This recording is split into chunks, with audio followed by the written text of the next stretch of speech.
जय गुरु जी। गुरु जी की प्यारी संगत, गुरु जी का आश्रम जूम सत्संग में आप सबका बहुत बहुत स्वागत है।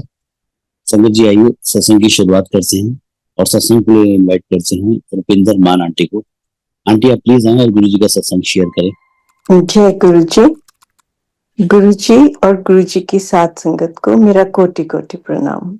संगत जी, मेरी जो गुरु जी के साथ जर्नी है वो शुरू हुई इन 97 के बीच में।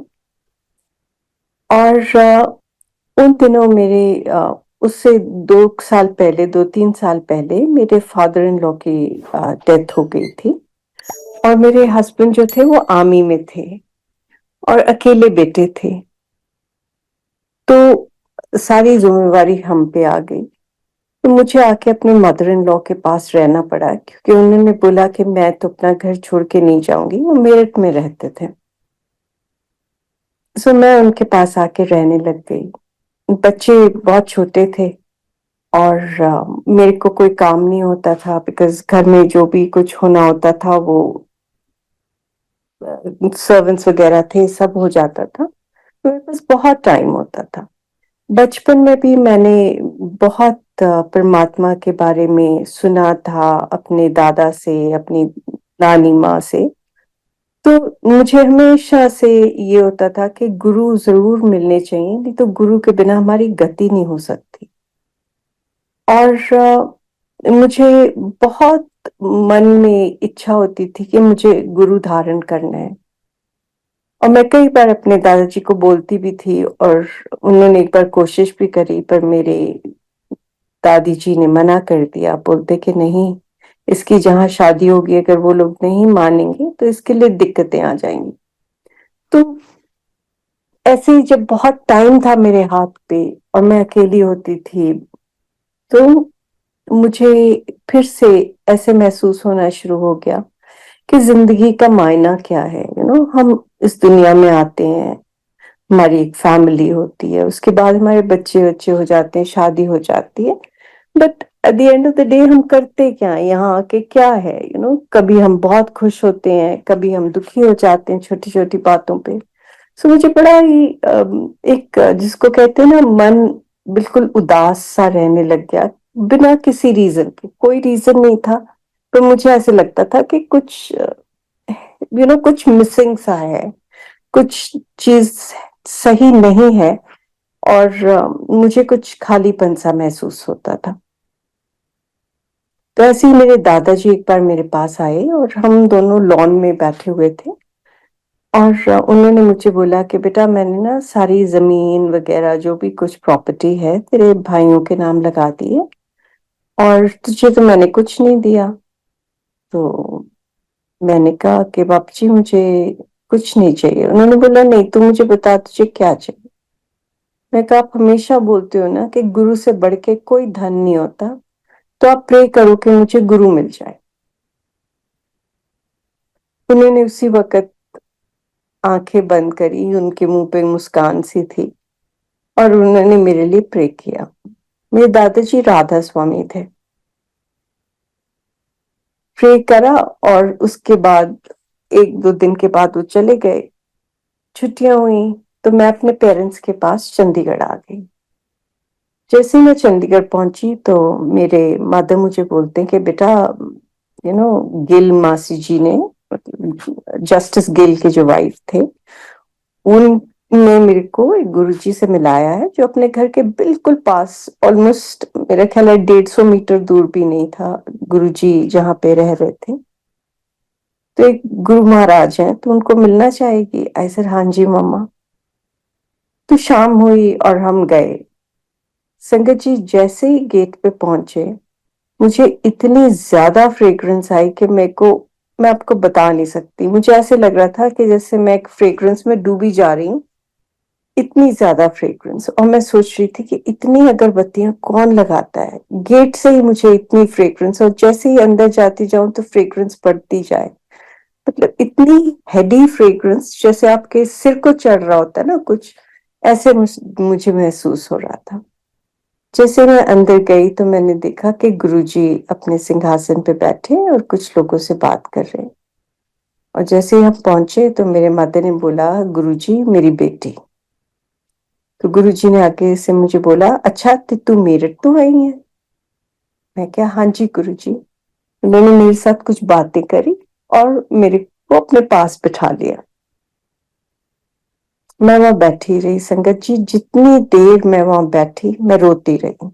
मुझे नहीं पता मैं क्यों रो रही थी। चंडीगढ़ बहुत बड़ी जगह नहीं है, उस टाइम पे तो और भी कम लोग होते थे, तो ऑलमोस्ट हर एक को या मतलब एटलीस्ट 50-60% लोग आपको जानते होते थे। संगत भी बड़ी थोड़ी थी उस वक्त। और मुझे बड़ी शर्म आई कि सब सोचते होंगे कि पता नहीं इसको क्या दुख तकलीफ है जो ये रोई जा रही है। पर मुझसे अपने आंसू कंट्रोल ही नहीं हो रहे थे। ऐसे था जैसे कोई झरना बहना शुरू हो गया और मैं रोती जा रही थी। कोई मुझे दुख नहीं था, कुछ नहीं था, पर मेरे आंसू बहने बंद ही नहीं हो रहे थे। लंगर का टाइम हुआ, गुरुजी ने बोला लंगर खाओ। लंगर खाया, आज्ञा ली और वापस आ गए। संगत जी, आपको कई लोगों ने ये बात बताई होगी कि जब गुरुजी को आप एक बार मिल लेते थे ना, तो आपका मन ऐसे हो जाता था कि कब मैं उनको फिर से मिलूं। हर एक कोई शाम के इंतजार में होता था कि कब शाम पड़े और हम गुरुजी के पास पहुंचे। मेरे को भी ऐसे ही यू you हुआ कि पूरा दिन निकल गया और शाम को था कि जल्दी करें और गुरुजी के पास जाएं। संगत जी, अगेन हम गुरुजी के पास पहुंचे और मैंने गुरुजी को माथा टेका और गुरुजी के बिल्कुल सामने बैठ गई मैं। मतलब ऑलमोस्ट जिसको बोलते हैं ना, 10 मीटर भी नहीं होगा, मे बी 7-8 मीटर्स के बीच में, मतलब बिल्कुल गुरुजी के सामने मैं बैठी हुई थी और मैंने गुरुजी को देखना शुरू कर दिया। और उस दिन मेरा दिमाग काम करने लग गया। तो मैं देखूं कि गुरुजी ने तो बड़ा सुंदर सा सिल्क का चोला पहना हुआ है और नीले रंग का, और बातें कर रहे हैं।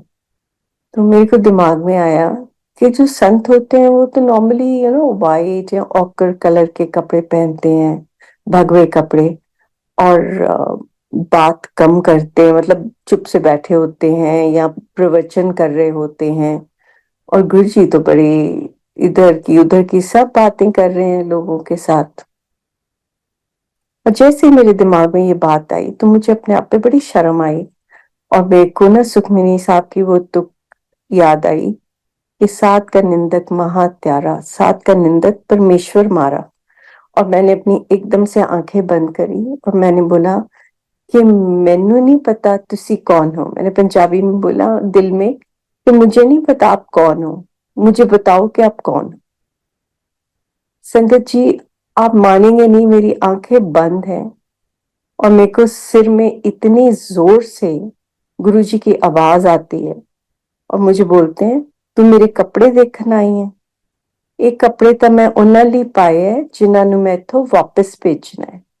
इन्हां कपड़ियां तो अगे आके देख मैं की हूं। इसका मतलब कि ये तू मेरे कपड़े देखने आई है?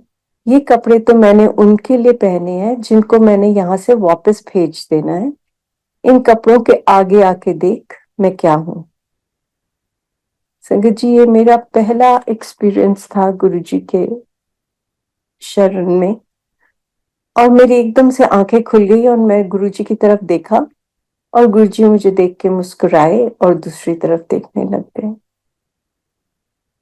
संगत जी, मुझे नहीं पता कि गुरुजी क्या करते थे आपको इतने बड़े बड़े एक्सपीरियंसेस देके और फिर ये महसूस ही नहीं होने देते थे कि वो एक एक्सपीरियंस है, जो कि एक जिसको बोलते हैं ना कि परमेश्वर का दिया हुआ एक्सपीरियंस है। पर आपको ये महसूस ही नहीं होता था। आप सोचते थे अच्छा मेरे साथ ये हुआ, ठीक है। We used to take it in a stride. हमें समझ ही नहीं आती थी कि इतनी बड़ी चीज हो गई हमारे साथ और हमने उसको ऐसे ले लिया कि अच्छा ये तो जैसे गुरुजी ने बात करी। लंगर खाया, फिर वापस आ गए। ऐसे ही मैं जितने दिन वहां रही, मैं गुरुजी के पास जाती रही मम्मी के साथ। और फिर मेरे हस्बैंड आ गए मुझे लेने। और मेरे मदर ने बड़े एक्साइट होके उनको बोला कि ऐसे ऐसे ना गुरुजी हैं यहाँ पे और रूप तो रोज जाती है। तो वो मेरी मम्मा को बोलते हैं कि मम्मा ये आपने क्या इसको करने लगा दिया है। तो ये तो 60 की उम्र में जाके लोग करते हैं और आपने इसको, ये भी she is not even 30 years old, और आपने इसको ये किधर बाबों की तरफ लगा दिया है। सो माय मदर से कि बेटा मैं क्या कहती हूँ, खुद खुशी से जाती है। सो ऐसे वो बिल्कुल मानते ही नहीं थे किसी चीज को। अगर हम गुरुद्वारे भी जाते थे तो ही वुड से अच्छा you go in, I am standing outside, माथा टेक टूक के आ जाओ, मैं बाहर खड़ा हूँ। तो बिल्कुल ऐसे ही, मतलब कोई परमात्मा की तरफ उनका ऐसे ध्यान नहीं था। Is a very good human being, पर ऐसे नहीं था कि मंदिर जाना है या गुरुद्वारे जाना है या पाठ सुनना है, कुछ ऐसे नहीं था उनका बिल्कुल भी। तो हमने पार्टी पे जाना था शाम को, और मुझे इतना दुख हो रहा था ना कि मैं पार्टी पे क्या करूंगी जाके, मैं तो गुरु जी के पास जाना है। तो मुझे ना अपने हस्बैंड से थोड़ा सा डर भी लगता होता था, क्योंकि he was quite a strong person, और मेरे को हमेशा से ये होता था कि मुझे कोई कुछ बोले ना, मुझे सुनना ना पड़े। मतलब किसी के साथ भी ऑल्टरकेशन या झगड़ा या कोई भी ऐसी चीज को मैं हमेशा अवॉइड कर जाती थी। तो मैंने पूछा नहीं। फिर शाम हुई तो मैंने बड़े डरते डरते बोला, मैंने कहा लाल जी, मैं गुरुजी के पास 2 मिनट जाऊंगी, माथा टेकूंगी और भाग के बाहर आ जाऊंगी, तुम गाड़ी में बैठे रहना। He said okay. तो हम गए and he was sitting in the car, और मैं निकली और मैं फटाफट गई। संगत जी, आगे क्या होता था कि आप गुरुजी के पास जाते थे, आपके आगे ज्यादा से ज्यादा एक दो लोग खड़े होते थे, नॉर्मली वो भी नहीं होते थे, और आप माथा टेकते थे गुरुजी के चरणों में और बैठ जाते थे। उस दिन गुरु जी के पास आप मानेंगे नहीं, ऐसी लंबी लाइन लगी हुई ना, 10-12 लोग खड़े हुए, और मुझे लगे कि आज क्या होगा, आज तो मुझे अच्छे से डांट पड़ जाएगी। और क्योंकि संगत थोड़ी होती थी तो गुरु जी बात भी कर लेते थे, जो भी गुरु जी को माथा टेकता था उसे बात कर लेते थे। तो मैं लाइन में खड़ी हो गई और मैंने प्रे करना शुरू कर दिया। मैं कहा गुरु जी, मैंने तो डांट पै जानी है कि मेरे को तो डांट पड़ जाएगी, आप उसको भी यहाँ बुला लो, है ना। और संगत जी, जैसे ही मेरी टर्न आने वाली थी, मेरे आगे एक आध दो लोग खड़े थे, मैंने पीछे मुड़ के देखा तो 4-5 लोगों के पीछे ही वॉज स्टैंडिंग देयर। मैं बहुत हैरान। फिर मैंने माथा टेका गुरु जी को और मैं बैठ गई। और मेरे हस्बैंड ने भी माथा टेका, वो दूसरी साइड मेरे सामने बैठ गए, और हम बैठे रहे थोड़ी देर। मुझे दिल में यही हो जाए कि अगर मैं बैठी रही तो इनको बुरा लगेगा, ही विल गेट एंग्री। तो मैंने ऐसे इशारे से किया कि चलें। तो हम दोनों उठ के मैंने माथा टेका। वो उन्होंने माथा नहीं टेका, ऐसे ही सिर से झुका के, और के जैसे किसी को एड्रेस करते हैं ऐसे किया। और गुरुजी ने भी आगे से ऐसे हाथ जोड़ दिए उनको, और हम दोनों बाहर आ गए। जैसे ही हम बाहर आए तो मेरे हस्बैंड बोलते हैं कि बैठे रहना था, व्हाट वाज द हरी, हम बैठ सकते थे। और मैं बड़ी हैरान, मैंने कहा ये क्या हुआ है आज, है ना। एनीवेज हम आ गए। अगले दिन हमने वापस आ जाना था, हम मेरठ आ गए। इतनी देर में गुरुजी, पता लगा जबकि गुरुजी अब दिल्ली आ गए हैं बाय स्टेट में। तो संगत जी, मैं मेरठ से गुरुजी के पास कई बार आ जाया करती थी। बहुत तो नहीं आ पाती थी क्योंकि मैं अकेली थी, मेरे हस्बैंड फील्ड एरिया में थे। मैं जब भी मौका लगता था मैं अकेली टैक्सी लेके या ड्राइवर के साथ कैसे भी आ जाती थी, और मैं शाम को सत्संग अटेंड करके बाय स्टेट में और रात को ही वापस चली जाती थी। सो ऐसे ही टाइम निकलता गया। गुरुजी ने, जब भी मैंने गुरुजी के पास जाना, गुरुजी ने मुझे अपने दो दो स्वरूप इकट्ठे ही ऐसे पकड़ाते जाना, हर बार मेरे को दो दो तीन तीन स्वरूप ऐसे पकड़ा देने। और मैंने एक घर में आके एक फाइल खोल ली, और उस फाइल में मैंने सारे रखने शुरू कर दिए। कि मुझे बड़ा डर लगता था कि मेरे मदर इन लॉ जो थे वो सिर्फ गुरु ग्रंथ साहब को मानते थे। मैंने कहा अगर मैंने गुरु जी की स्वरूप को बाहर लगा दिया तो उन्होंने बोलना है कि कौन है, कितने तू जानती है, की करती है, मुझे 100 चीजों के आंसर देने पड़ेंगे, तो मैं रखती जाती हूँ। और कभी किसी ने ये भी नहीं बोला था कि आपको स्वरूप लगाना है, किस कोई बताया भी नहीं था, पर मेरे को डर भी बहुत था। तो मैं तो बेसिकली डर के मारे ही ना उनको इकट्ठे करी जा रही थी। सो ऐसे ही टाइम निकलता गया और मेरे हस्बैंड की पोस्टिंग हो गई लेबनान, यूएन मिशन में। और एक दिन मुझे लेबनान से ऐसे कॉल आता है कि उनकी तबीयत बहुत ही ज्यादा खराब है, एंड मेरे को बोला गया कि आप आ जाओ। मैंने जाना था। जैसे ही मैं दिल्ली आई, जाने के लिए उनकी यूनिट के कुछ लोग वहीं पे थे, कुछ ऑफिसर्स, तो उनके पास आई तो मैंने उनको बोला कि मुझे नहीं पता, पर मैंने गुरुजी को मिले बिना तो जाना नहीं है, मेरे को गुरुजी को मिलना है। उस दिन संगत जी मुझे अच्छे से याद है, शिवरात्रि थी और मैं शिवरात्रि का व्रत रखा करती थी और मैं मीट नहीं खाती थी।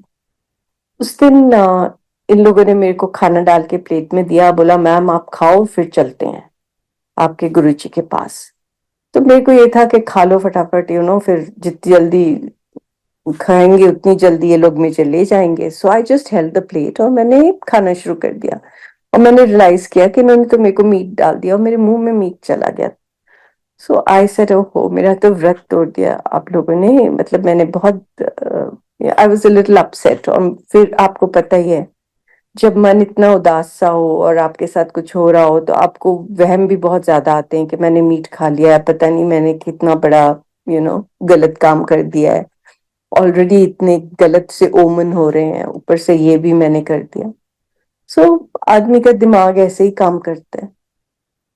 एनीवेज उस दिन फिर ड्राइवर के साथ मेरे को इन्होंने भेजा, एक ऑफिसर भी मेरे साथ थे। और हम अ, जो जगह जी मैंने पता नहीं कितनी बार मैं एम्पायर स्टेट गई होंगी, उस दिन मुझे नहीं पता क्या हुआ, मुझे एम्पायर स्टेट मिला ही नहीं।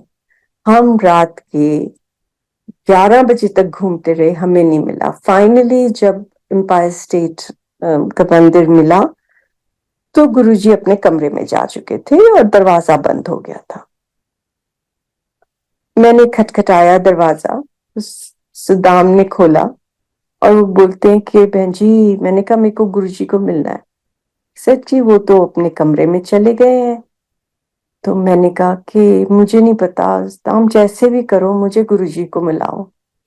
उन्होंने बोला बहन जी गुरुजी तो सब जगह है, वो तो अपने अंतर ध्यान हो गए।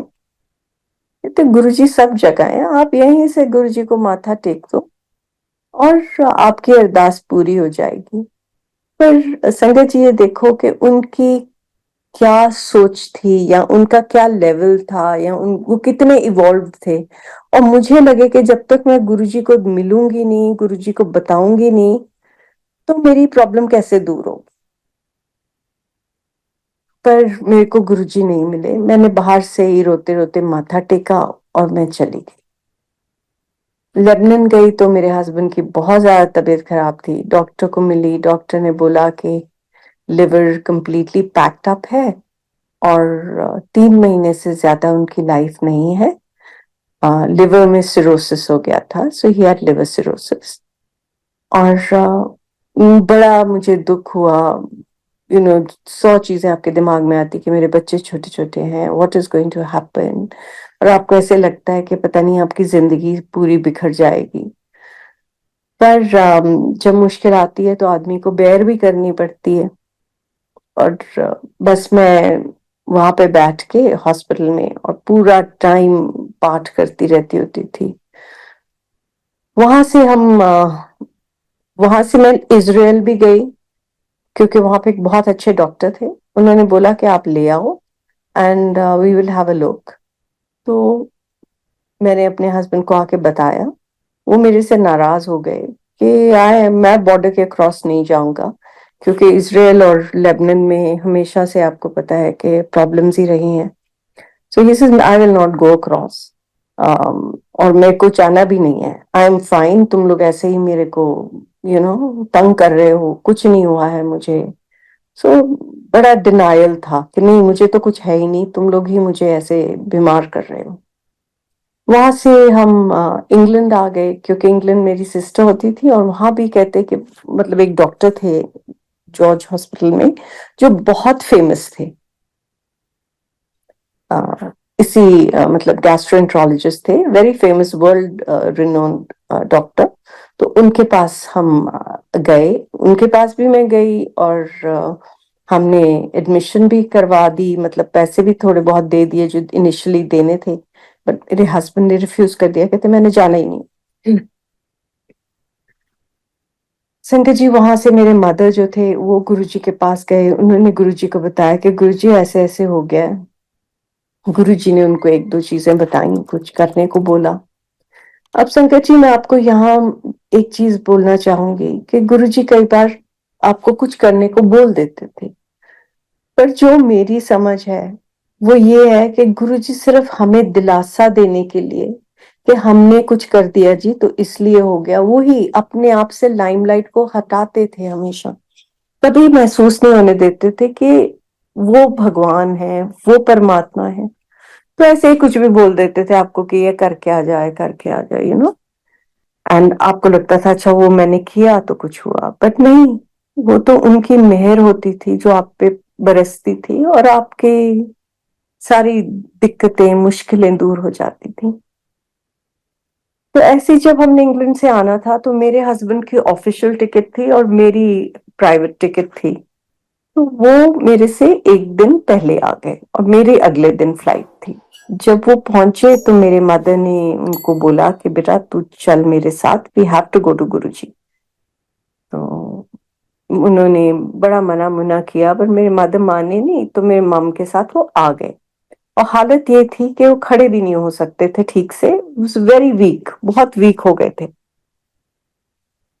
तो जब आके गुरुजी के पास बैठे तो पीछे बैठ के और बुड़बुड़ाना शुरू कर दिया।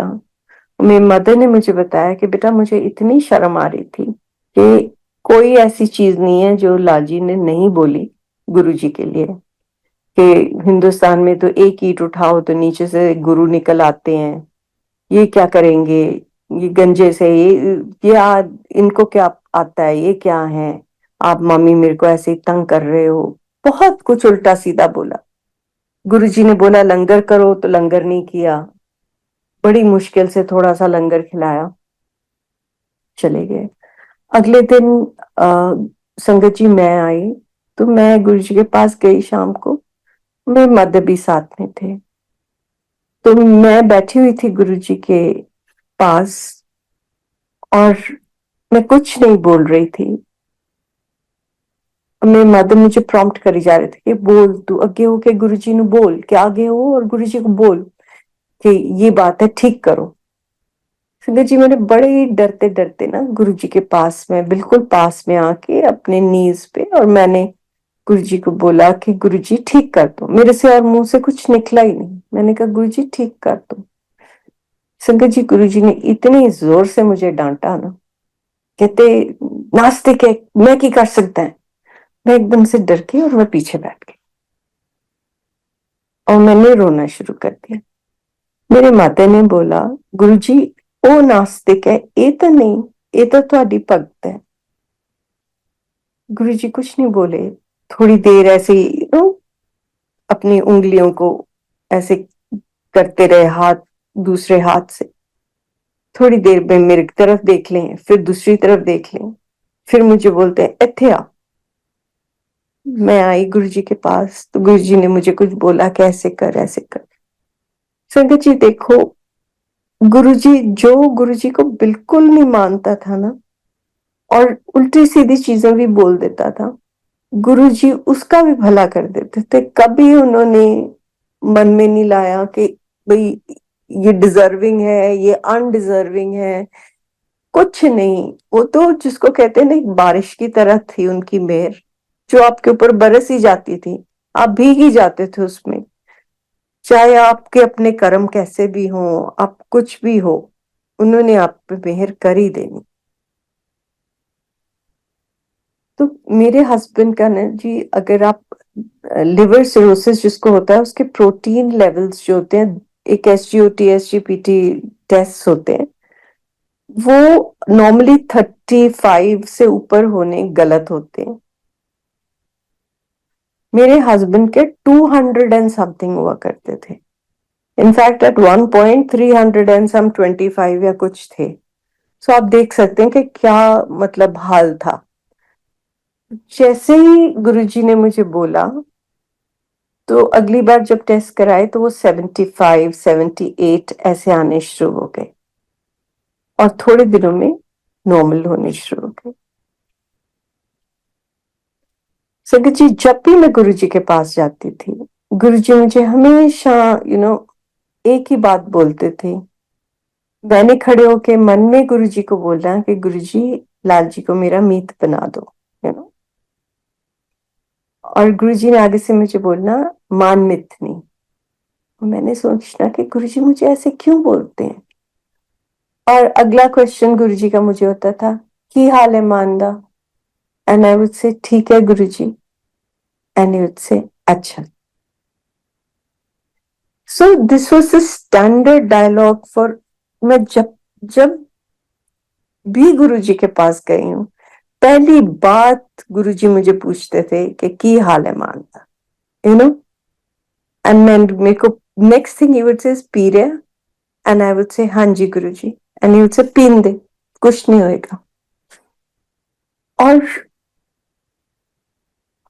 कितने साल तक मेरे हस्बैंड ने कभी नहीं छोड़ी पीना। He kept drinking.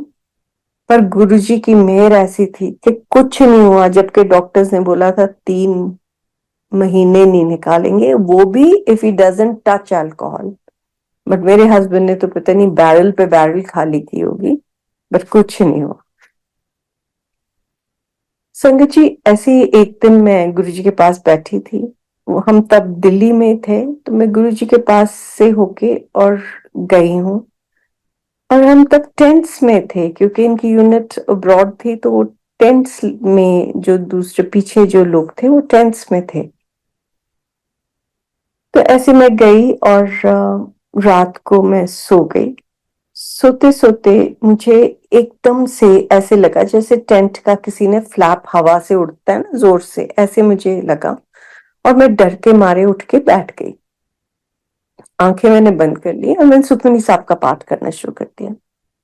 संगत जी, बिल्कुल फोरहेड के बीच में, जहां पे कहते हैं ना कि आपकी थर्ड आई होती है, वहां पे ऐसे लगा मुझे कि जैसे किसी ने एक पुराने कैमरास के अंदर एक अपर्चर सा खुलता था जब आप फोटो खींचने लगते थे, ऐसे मेरे यहाँ पे खुला। और उसके बीच में गुरुजी बैठे हैं लाल चोले में।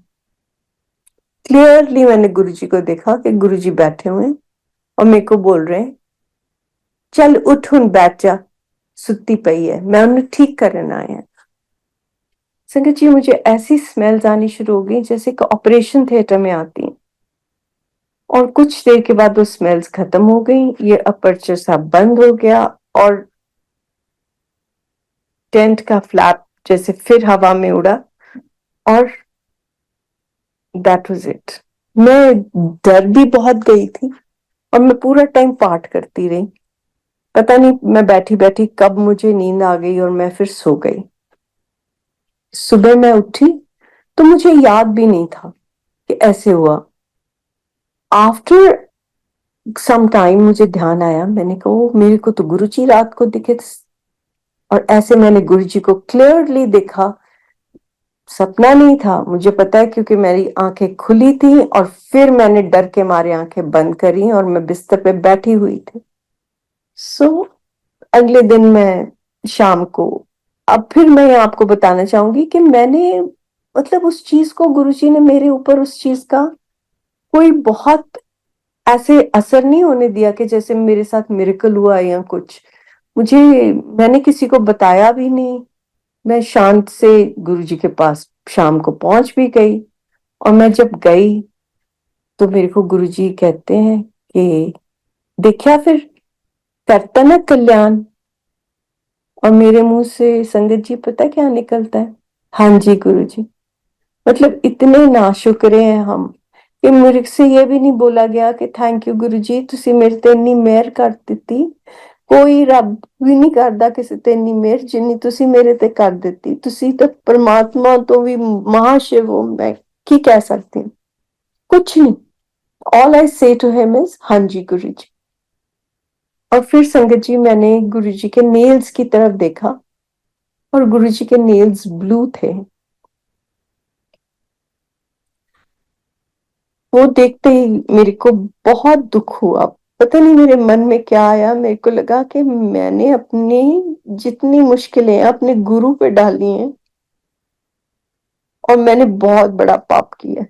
मुझे नहीं बोलना चाहिए था गुरु जी को गुरु जी ठीक कर दो। मेरा दुख गुरु जी ने अपने ऊपर लिया है। मैंने वहां खड़े होकर दिल में सोचा कि गुरु जी आज के बाद मैं आपसे कुछ नहीं मांगूंगी और मुझे माफ कर दो कि मैंने आपको इतना दुख दिया।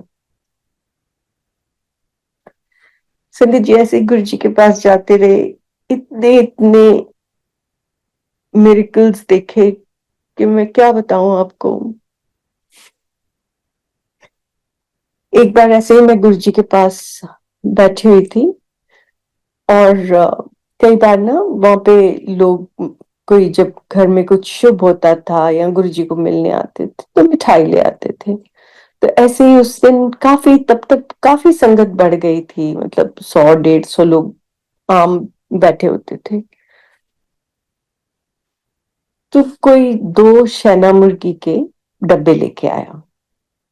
अब गुरुजी जब भी प्रसाद देते थे, गुरुजी के छोटे छोटे इतने सुंदर से हाथ होते थे, पर गुरुजी एक हाथ से आपको प्रसाद देते थे और आपके दोनों हाथों में वो प्रसाद पूरा नहीं आता था। आपको अपना मुंह लगा के पहले वो प्रसाद को खा के कम करना पड़ता था और फिर आप उसको हाथ से खा पाते थे। मतलब वो पता नहीं कैसे इतना बढ़ जाता था, समझ ही नहीं आती थी। गुरुजी ऐसे करके उठाते थे और आपके हाथ में डालते थे और आपके हाथ भर जाते थे। तो ऐसे ही गुरुजी ने तो बांटने शुरू कर दिया प्रसाद। और मेरे दिमाग में आई, मैंने कहा आज नहीं ये पूरा पड़ता, आज 2 ही डब्बे हैं और संगत इतनी ज्यादा है और गुरुजी तो भर भर के मुट्ठियां दे रहे हैं लोगों को। तो संगत जी, गुरुजी क्या करें, उस डब्बे को ढक्कन लगाएं, उसको यूं यूं करके हिलाएं और वो डब्बा फिर भर जाए। तो ऐसे ही रोमा आंटी पास खड़ी थी गुरुजी के और वो ऐसे देखने लगी, खड़ी थी तो ऐसे देखने लगी डब्बे को। जब गुरुजी कहने की देखती है, उधर जा। सो ये हमने अपनी आंखों से देखा।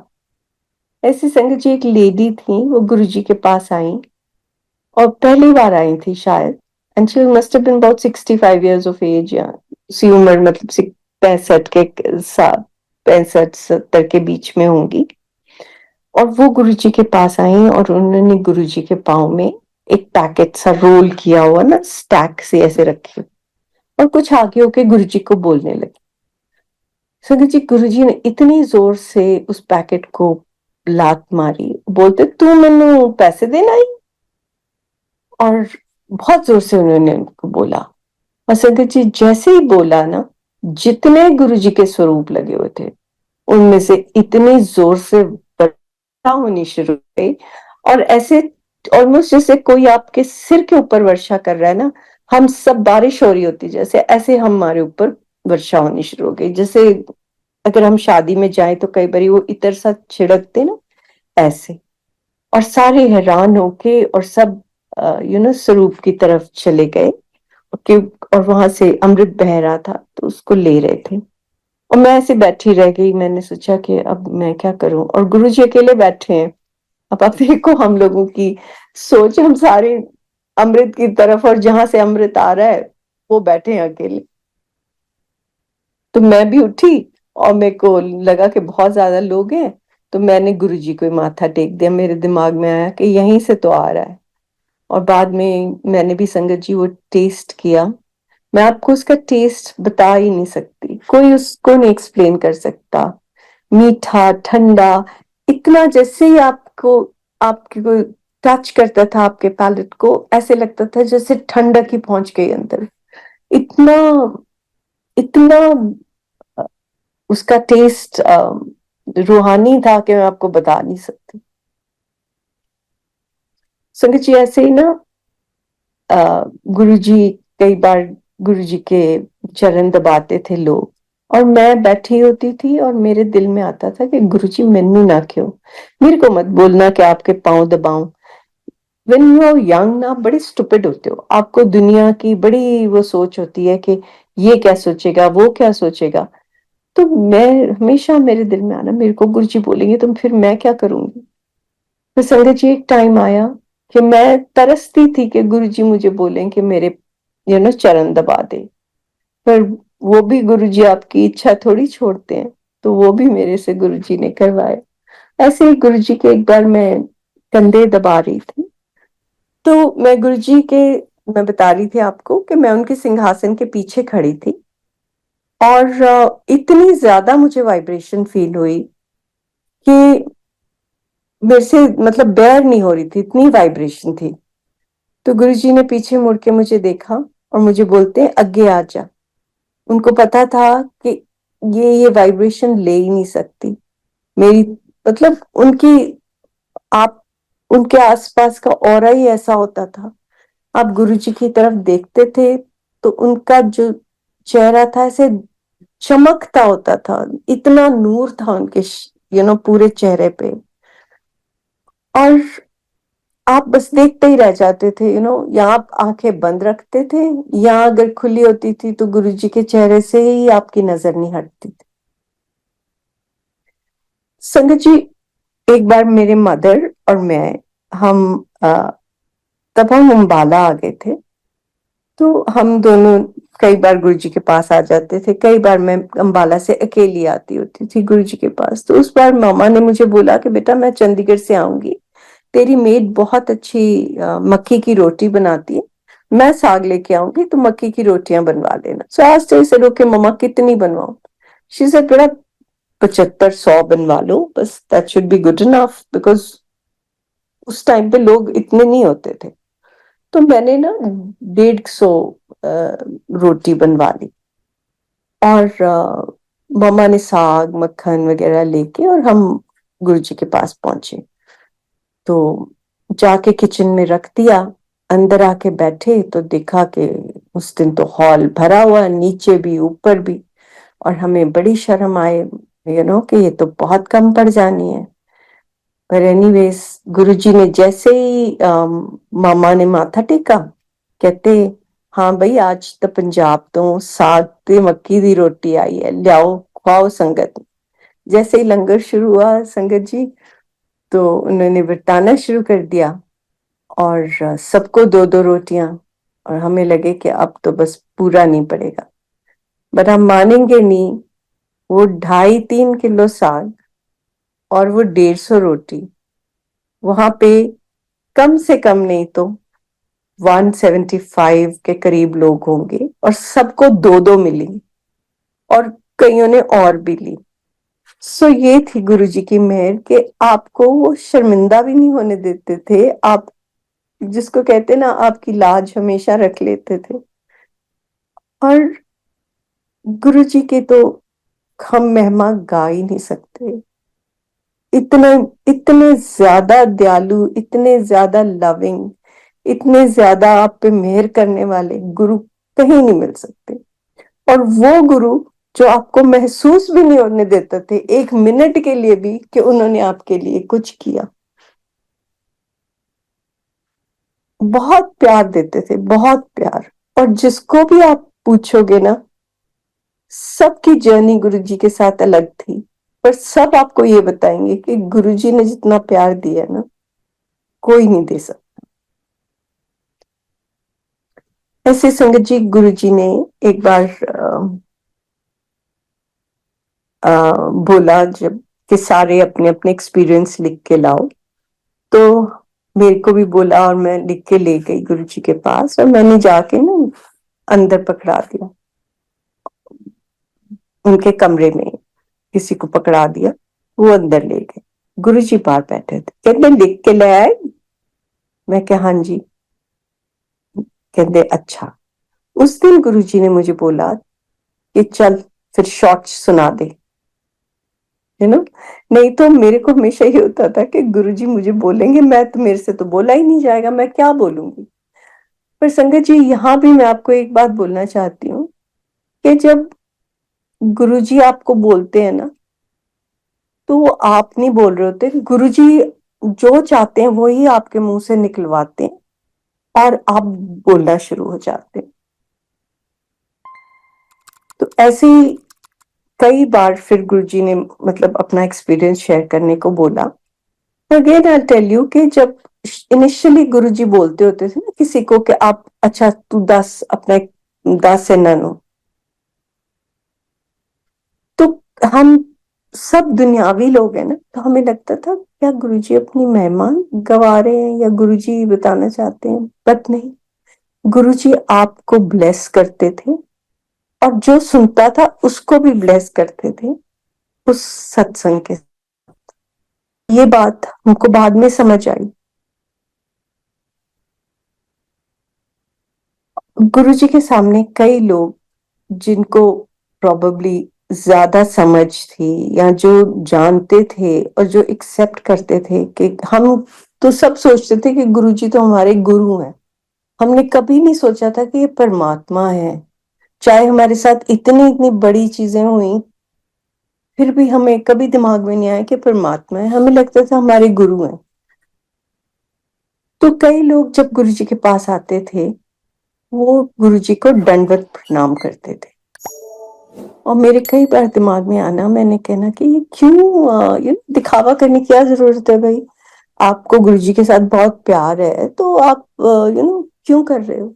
पर संगत जी अगेन, जब आपका मन साफ हो जाता है ना, तो फिर आपकी मैं नहीं रह जाती। तो जब वो स्टेज आती है तो आप खुद दंडवत प्रणाम करने लग जाते हो। मेरे साथ भी वो हुआ। अब गुरुजी जब आपके ऊपर ब्लेसिंग्स देते थे ना, तो सबसे पहले वो आपका डर उड़ाते थे, आपको डर लगना बंद हो जाता। फिर दूसरा, आपका मन इतना साफ हो जाता था कि आप किसी की ना बुराई करनी अच्छी लगती थी ना सुननी अच्छी लगती थी, आपको सिर्फ सबके लिए अंदर से प्यार उठता था और आपको दूसरे का दुख अपना दुख लगने लग जाता था। पर ये सब कुछ जो गुरुजी करते थे, ये पता नहीं लोग कितने कितने तप करने के बाद ऐसी स्टेज पे पहुंचते हैं जो कि गुरुजी आपको ब्लेस करके ही ये स्टेज दिखा देते थे। अब वो आप स्टेज मेंटेन कर पाओ या ना कर पाओ वो तो आपके ऊपर है, पर गुरुजी आपको वहां पहुंचा देते। मतलब इतनी उनकी ब्लेसिंग थी कि वो आप उनके सामने बैठते थे और आप जैसे एक बर्तन को साफ किया जाता है ना, गुरुजी आपको ऐसे साफ कर देते थे अंदर से।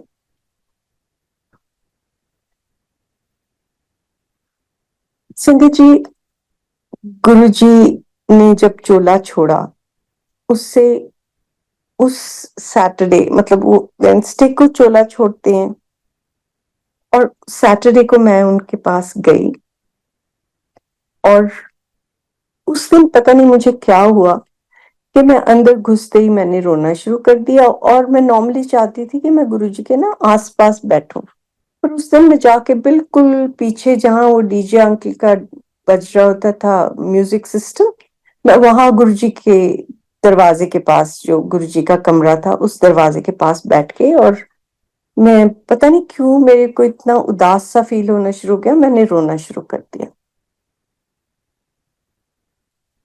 जब मैं गुरुजी के पास आई और माथा टेका, तो गुरुजी मेरे को कहते हैं कि हाल है मानदा। मैं कहा ठीक है गुरुजी। पी रहा है? मैं कहा हाँ जी गुरुजी।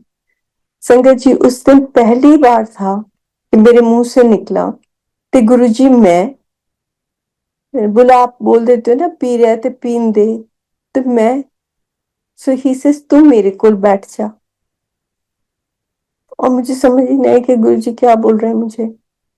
उस दिन नॉर्मली गुरुजी को पता होता था कि मैं मेरठ से आई हूँ या अम्बाला से आई हूँ, तो मेरे को जल्दी भेज देते थे, 11 के करीब ही वुड से तू जा। और उस दिन गुरुजी ने नहीं मुझे बोला कि तू जा।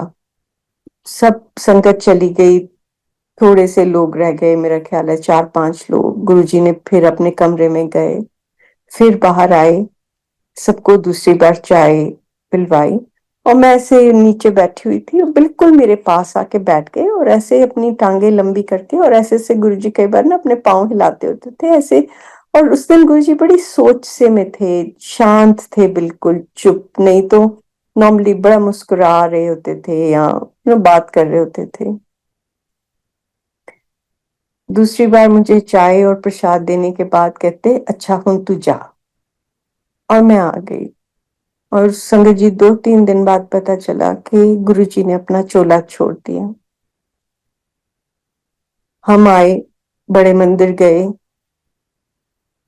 और संगत जी सारे इतने दुखी थे सब, बहुत ज्यादा, और मैं तो हर बात पे रो देती होती थी। उस दिन मुझे पता नहीं क्या हुआ, मुझे बिल्कुल रोना नहीं आया। मैं बस ऐसे गुरुजी को देखती रही बैठी, और मेरे को दिल में आए कि क्यों रोए जा रहे हैं, गुरुजी तो यही है, गुरुजी कहीं नहीं गए, गुरुजी थे ही नहीं। पता नहीं उन्होंने मेरे पे क्या मेहर करी कि मेरे को बिल्कुल उदासी नहीं, मन बिल्कुल शांत, जैसे पानी शांत होता है ना, ऐसे मेरे मन के अंदर। और बाद में अब कई बार इतना मन में आएगा कि गुरुजी, हम तो सोचते थे कि हमारे गुरु बड़े यंग हैं, हमारी जिंदगी तो निकल जाएगी, पर आप तो हमको छोड़ के चले गए। उस वक्त मुझे बिल्कुल महसूस नहीं हुआ कि गुरुजी नहीं है यहाँ पे, या चले गए हैं, या अपना आ, शरीर छोड़ गए हैं। मुझे लगा नहीं, गुरुजी तो थे ही, गुरुजी कहीं नहीं गए। और संगत जी, ये गुरुजी आपको ना कई बार ये दिखा देते हैं कि मैं तो तुम्हारे साथ हूं। तुम अपनी, जिसको कहते हैं ना, मन की आंखें अगर तुम्हारी खुली हैं तो मैं तुम्हें दिखूंगा, मैं तुम्हें दिखता हूं, मैं तुम्हारे साथ हूं। सो ऐसे ही एक बार गुरु पूर्णिमा थी, और मैं बड़े मंदिर गई।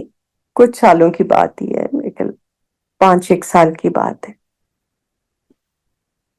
और संगत जी, क्योंकि हमें इतनी गलत आदत पड़ी हुई थी ना कि गुरु जी के पास जाओ और गुरु जी के पास सीधा पहुंच जाओ चलते चलते, और माथा टेको और बैठ जाओ, गुरु जी से बातें कर लो।